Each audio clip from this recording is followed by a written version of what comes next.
Mijn naam is Anneke Verhelst, gids voor Gidsenteam Zeeuws-Vlaanderen.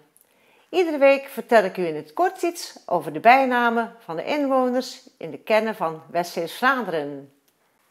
We gaan eens een kijkje nemen in Aardenburg. De mensen uit Aardenburg die worden ook wel kikkers genoemd.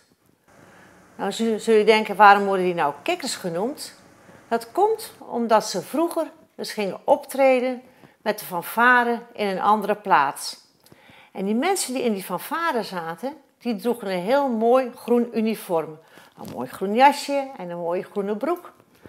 Maar die mensen in die andere plaatsen zeiden van, wat hebben die voor een raar uniform aan? Het lijkt wel een stelletje kikkers die eraan komen. En daarom worden die Aardenburgers nog altijd kikkers genoemd.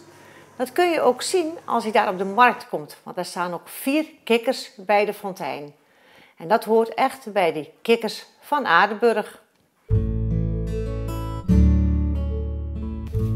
Aardenburg, dat ben kikkers.